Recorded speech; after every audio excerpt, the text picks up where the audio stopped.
卓越的营销管理从这里开始。你好，我是孙晓东。进入我们营销经理进阶课的第2阶段，我们给大家讲一讲不同阶段的营销管理的知识内容输出。那么进入我们的第2章节项目定位阶段营销管理心得解析。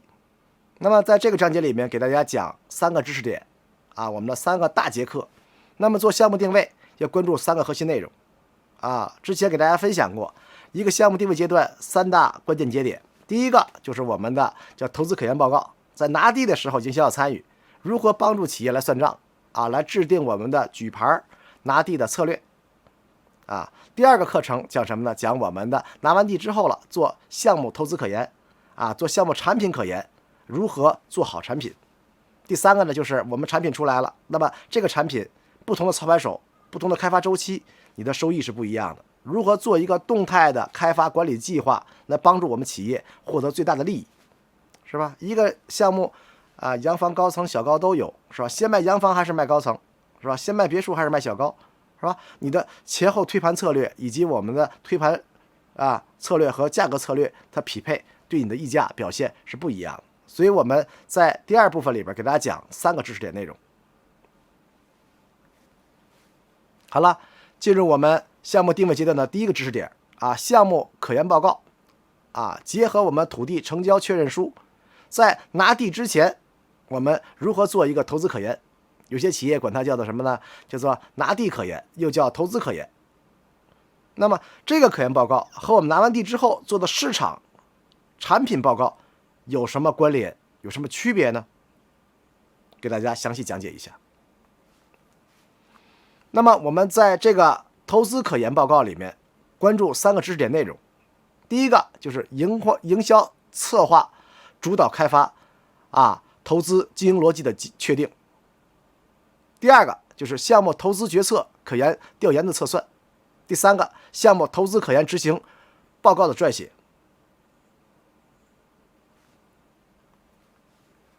好了，进入到第1个知识点那么我们如何用营销的思路，用市场的思路来为企业在拿地算账阶段提供有效的技术支撑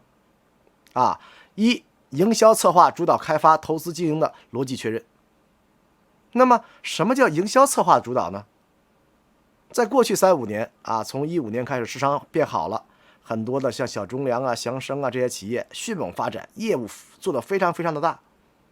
在市场上升期的时候，很多企业都是什么叫前期主导市场，谁拿的地越多谁奖励越多，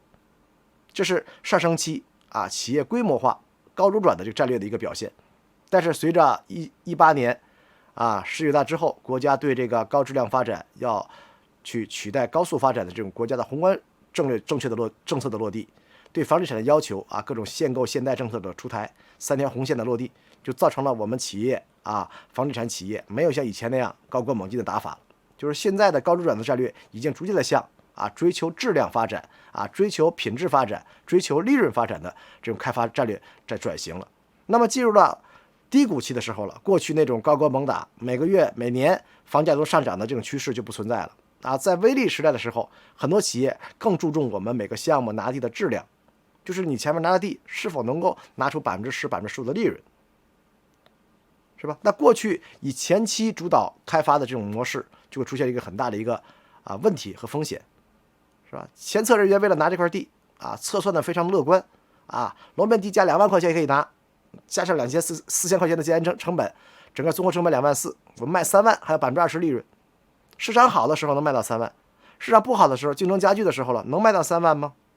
是吧？最后卖到2万7、8，这项目拿了地之后不赚钱还赔钱。所以我们说当下的房产企业，很多企业都已经把营销把市场化的这种营销策略方式向拿地方面去倾斜了。拿地的时候要听谁的呀？听营销的，是吧？你给我一个决策的一个依据，这个房子究竟能卖多少钱？到底是卖3万还是卖2万7？如果卖3万的话，我们拿2万4的地；如果卖2万7的话，最多只能拿到2万1、2。所以我们说一定要带着市场的声音，带着市场的判断到前端去所以我们这个章节给大家讲的就是营销策划主导开发经营逻辑的一个确认。一个企业具备可持续的发展，核心就是一定要保证我们的算账能力，就是你算到一定要赚到，这个要落地。在市场进入了这种我们叫做下半场进入到微利时代，这个算账能力是否精准，是我们考验每一个企业生存发展的一个最重要的因素。那么为什么要营销主导项目前测？这个老师已经给大家讲过了，是因为我们过去市场好，每年房价都上涨的情况下，你拿了地之后，土地溢价产生的市场溢价，造成的逐年房价上升，造成的这个我们的风险释放。但是现在从19年开始，房产市场出现了一个平稳有序的叫量价规整的一个时代了，就规模也是保持在17万亿的规模，价格不能升各个城市对价格的限制是非常非常严苛的，不能升也不能降就是我们进入到微利时代，进入到盘整期的时候，那么营销的思路一定要主导我们的开发思路。那么营销的思路是什么呀？就是市场的思路，就是在建房子之前一定要了解市场的声音，在建房子之前一定要了解客群的需求那么我们给大家讲一下优秀的企业对项目的测评，我们关注哪些 KPI。那么首先第一个就是利润指标，就是很多企业都会关注自己的项目赚钱不赚钱。这个是在过去在这个我们说这个15、16、17年就是以这个浙商以这个闽商的这些开发商主导的这种高周转的发展，薄利多销的方式是大相径庭的，是吧？我是一个温州老板，我只有1个亿的资产，是吧？我不去什么北上广深拿这个3万5万楼面地价的，我只去这个乡下拿这个1000块钱楼面地价的，拿1000块钱的地卖7000块钱的房子，是吧？我的 IRR 效果是最棒的了，投入产出比是最大比例的，是吧？这地货比，是吧？中间这4、5千块钱总包垫资进场，总包是没感觉的呀，垫资就垫吧，反正我在你这垫也垫4000，在深圳也垫4000，是吧？我拿1个亿垫资进场之后了，我卖7个亿，这样的话呢，我资本占有率是1赔7，我1、2、3、4、5、6 3个月开盘，6个月收回现金流回正，6个月回的不是我7个亿，回1个亿就可以了，是吧？把这拿地的钱赚回来了，要下半年再拿块地，这样的话我1年资本占有率1个亿变成7个亿乘以2，变成14个亿，把14个亿拿到资本市场融资，融50%变7个亿，我1个亿老板1年就变成7个亿了，明年7个亿投进去变成49个亿，后年变成300亿。所以我们说在市场上升期的时候，很多企业采用不要利润甚至微利的情况下清货，以资本占压率转化成房产的这种杠杆的这种模式，把自己的规模做大。但是当我们房企进入盘整期了，市场没有盈利空间的时候了，国家不允许你做土地浪费而换取市场空间的时候了，规模化发展已经不是当下的主流市场的趋势。所以我们说更多的企业回到了高品质高质量，追求单项目议价能力，追求单项目的盈利性这方面的考虑更多一些了。所以我们说当下的我们的考核一个项目是否具备可拿地可操作的这种前提条件，是要关注如下几个内容的。第一个叫做利润指标包括我们的静态投资回收周期销售的净利润值包括首期开盘的周期首期竣工的这个结转周期首期结转的面积这些所有的动态管理，尽量少占压集团的资金多利用市场的融资渠道快速回笼资金，补回集团的这种借款这种又要保证质量还要保证效率的打法，已经成为市场的主力的一个方向。包括管理指标也是一样的，是吧？我们的总货值总投资额平均售价、平均成本项目毛利率自有资金的这个资产占压比例都是我们要考核的指标。包括我们的执行指标，是吧？一个好的优秀项目总，优秀好的营销总，必须要配合我们项目考核各项指标包括我们的财务指标，包括净利率、年化收益率、销售静态回收周期，包括销售指标货值货量，是吧？价格策略包括我们的首期开盘面积首期回款的这个周期包括两费营销费用和管理费用很多企业今天都喊出来降两费，是吧？叫什么提高效率叫减员增效降两费包括我们的4项成本和运营指标，开盘时间，是吧？这个分期结转时间，包括交房入伙时间，都是有详细的考虑的。所以我们说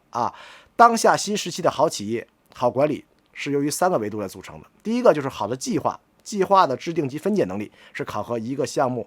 组的一个能力。第二个就是好的管理，我计划完之后了还得有效的执行，到点交卷。第三个就是好分配，就是拿出来的这个业绩指标是非常容易的考核奖金易于分配。所以我们说新时期的管理，其实我们是一个绩效管理就是我们说的这个指标管理，以及我们说的这种阶段性的这种 KPI 考核管理的一个综合。那么我们说一个项目的这个管理能够达到我们的要求，核心呢就是说把我们的计划有步骤的、有阶段性的落实到我们每一个环节当中去。大体上就是一个指标，不同时期的表现不一样从战略规划方面投资拿地方面，在这个设计方案方面到开盘建造交付方面，每个环节都是按照统一的方针计划去执行从我们投资版的目标计划书到定位版的计划书，到执行方案版的计划书，到销售版的动态版的目标计划书，到最后决算版的计划书，把我们算到的东西最后通过开发过程，我们过程管理的保护，最后赚到。所以我们说其实新时期的企业是在我们开发的每一个环节里边都加上了一个这个动态管理的一个指标，用一系列的 KPI 来保证我们算到的能够赚到。这个跟过去10年很多开发商建立一个项目赚多少钱不知道，算不出来这个账，是吧？这项目赔钱赚钱不知道干着干着负债也上去了这个现金流也上去了，但是这个企业的盈利性无法考量。新时期不是这样的，我们在不同阶段的时候定义了各种的 KPI 来保证我们的管理有效、输出有效，同时通过 KPI 的考核来保证我们的项目管理低风险，同时易于确定指标，易于分配我们的这个成绩和绩效。所以我们说新时期的管控优秀项目的标准就是确保指标有效达成。那么过去的3年市场的确压力非常大，有目标管理的和没有目标管理的企业业绩表现是这个非常非常的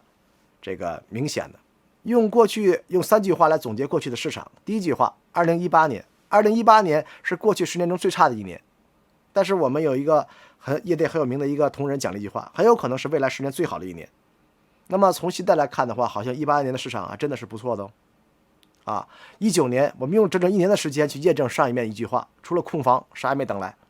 本来孙老师有个理论叫38理论，是吧？38拿地，05开盘。其实在19年的时候很多政策就应该落地了。你比如说上一个周期4年，2014年的下半年国家开始取消限购限贷降准降息国家开始这个5次5%，1次2.5%把我们的利息准备金全部就降下来了，给我们更好的市场流动性增加了一个砝码。但是你们发现一项现象没有？从19年到20年，中国这个准备金只降了3次5%这个政策给的这个政策跟过去5年是完全没有太多的表现的。所以从市场来讲的话这个2020年这波行情没有像预期的那样这么大的一个这个苗头。但是呢，其实我们很多企业也感受到了，到2020年下半年的时候，其实市场已经有明显的一个好转了。所以我们还是那句话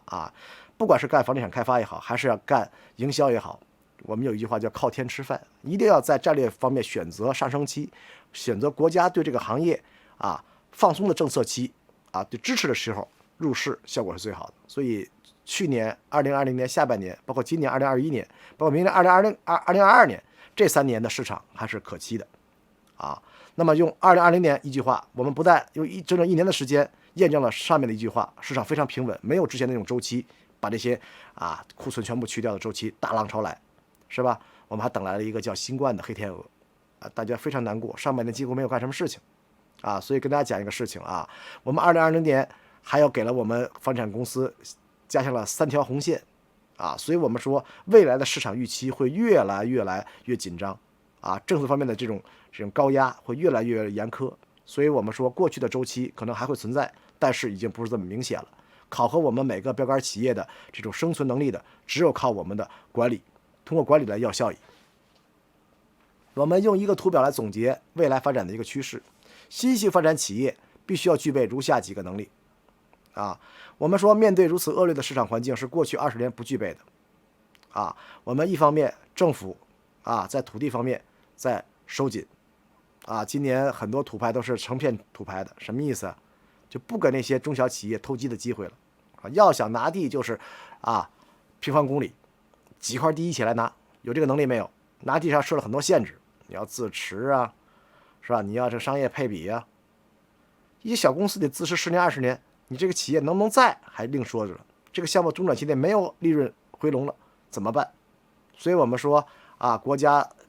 在对中国房地产的这个政策啊，近30年没有的这么严苛啊，在土地端设置了很多的门槛。第二个啊，在金融端啊，扎紧了口袋。现在的这个中小企业融资的这个难度是越来越大了，是吧？而且同时在销售端啊，渠道绑架开发商，其实渠道并不可怕啊，核心是其实我们过去的以项目为标的物的营销模式啊，符合不了现在的需求。就是我们说项目模式营销已经在中国延续了将近30年了啊，一个项目给你3个点营销费用啊，做宣传，把周边5公里范围的客群导入到暗场实现销售，就是项目级营销已经用了30年了啊，不是现在渠道强了，是我们的模式过时了。以前我这一个区域里边是吧，这一个区域里边3个同行，是吧？这个区域买房的客户有这1000个，1000除以3，每个项目卖300套。现在同样是一个区域，1000个买房客户，有10个客户同行出现了，那么1000除以10，每个项目只能卖100套了，是吧？由于我们的项目上市量大了，就造成了同质竞争性加强了，所以我们的地缘客户不够我们的需求了，怎么办？只能扩大范围，从5公里半径扩大到10公里半径，半径增加1倍，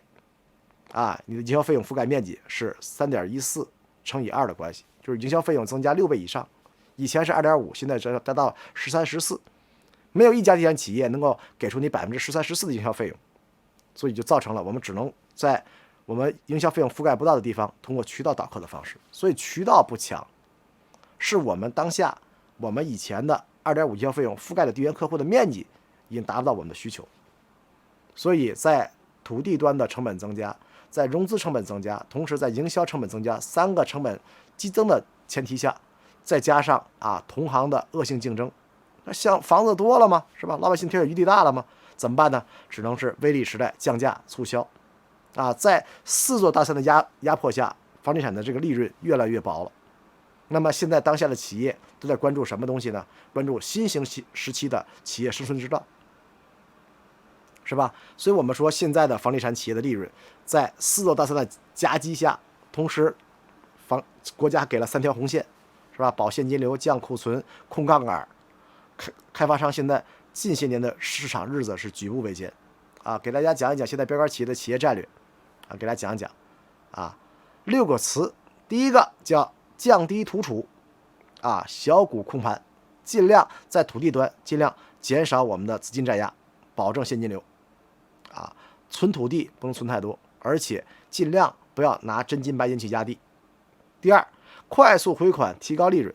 啊，第一保证现金流安全，第二保证项目开发必须有利润。第三个，库存变现，分拆上市，是吧？一定要把现有的库存、滞销产品、过去的什么商铺啊、车位拿出来，快速变成现金。同时还要把我们什么物业公司的分拆，通过上市公司融资的方式，利用我们自有的资金，利用自有的经营方式啊，像万达现在准备要把自己的这个商管企业轻资产要上市啊，比如说很多公司，万科要把自己的这个物业公司拿出来上市啊，要把我们自己仅有的开发的一些个管理也好，资产也好拿出来进行上市融资啊，所以以上6个核心词是我们现在当下企业的一个新的一个战略标杆。那么从营销角度来讲的话呢，一个企业具备生存营销力啊，具备竞争能力，大体体现在3个维度。第一个就是你的城市选择，能不能选一个韭菜多的城市，可持续发展的城市，是第一战略。第二个就是你的产品力啊，产品的创新性以及产品的这种啊性价比的这种关系啊。第三个就是强营销，你的营销是否能够达到算到即赚到，你的执行力，你的暗场技术表现能力是否能够优于同行啊？这就是我们当下啊中国房地产战略以及营销战略的一个解释。那我们说啊，一个项目的盈利模式啊，什么叫做全周期盈利？核心就是4个维度的能力。第一个就是你的建安成本，是吧？如何用最低的成本能获取最高的溢价啊？第二个就是周期性利润，如何找到最好的风口进入市场？同样一个项目啊，3年8年结尾卖房子和0年5年开盘卖房子，结果是完全不一样。第三个就是政策性利润，如何利用政策的这种政策倾斜，拿到更有效的地，拿到做更有效的产品，实现让政府和老百姓包括企业三赢的局面。第4个就是成本控制啊，在我们开发成本控制的前提下，还要把我们的人员成本呐、金融成本呐有效的控制，实现低投入高回报。所以我们说新型房产的这个利润确保是由如上的4个维度的内容好产品加上好的时机加上好的城市选择，加上好的管理应用的手段，才能实现叫全周期利润确保。那么当下的微利时代我们每个企业每个项目的特征给大家做一个总结。首先第一个叫零容错，在拿地阶段、设计阶段，在产品的开发以及销售、后期交付每个环节不能出现任何闪失。一旦出现什么坏的地方，就会被同行比下去，就会出现老百姓的上访、闹事、舆情。这样的话，你的项目、你的企业都会进入到万劫不复的地步。第二个叫行业细分现在我们的开发不是一个开发主体什么都干了各种行业细分，拿地端的呀、融资端的呀、开发端的呀、销售端的呀、售后服务端的各个环节都有可能外包出去我们很多的交二手工程就能解决很多开发商在开发组织方面的一些内容，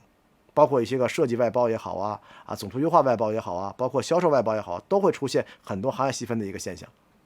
你看，比如说我们在江浙地区、在温州地区，一个开盘活动能细分包给4个公司，专门有开盘公司，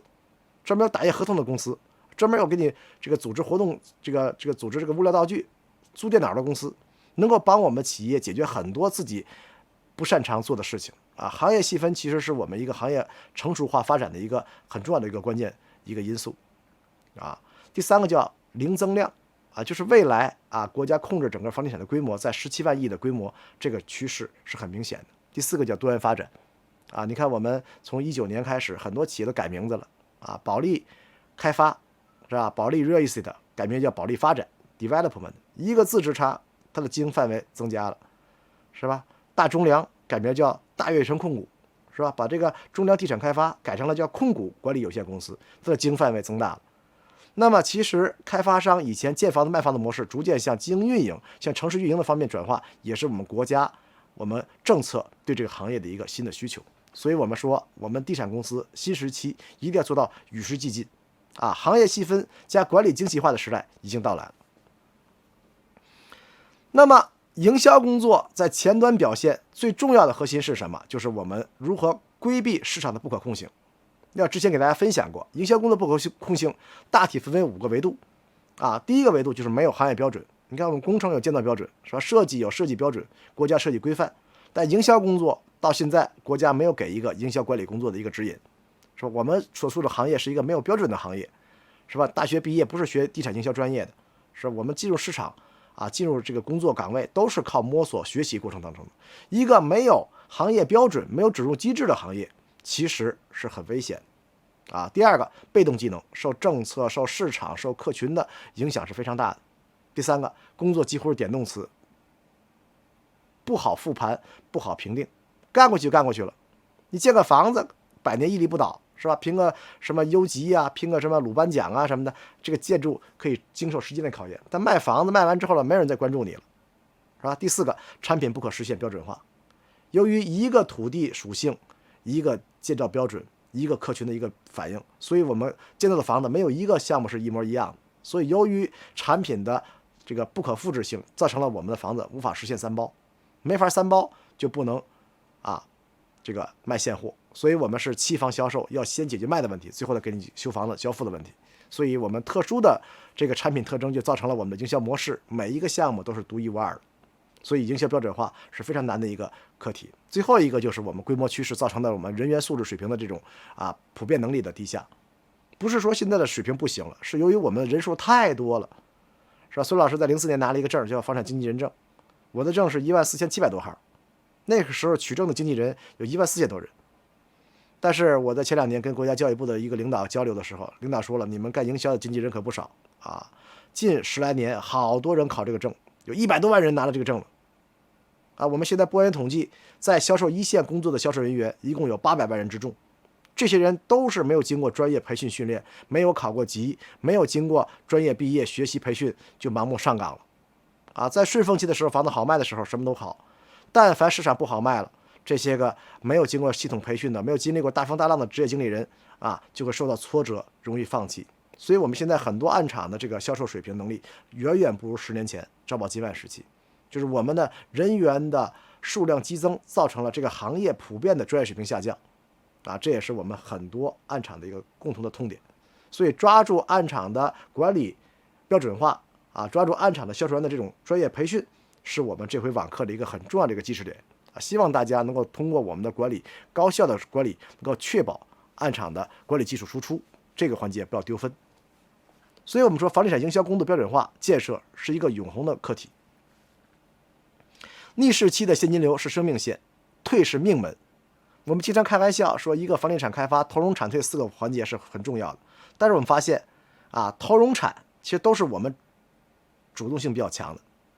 是吧？但唯独这个退，就是你卖方这个事情你是控制不了的。客户什么时候来，愿不愿意买你的东西，其实客户主动性非常强。所以我们说，营销是最难以把控的，是被动机动。所以我们说，市场主导投资趋势已然成型了，营销参与主导前期投拓已经成为趋势。这就是我们给大家讲的第一节课，为什么要营销主导前侧拿地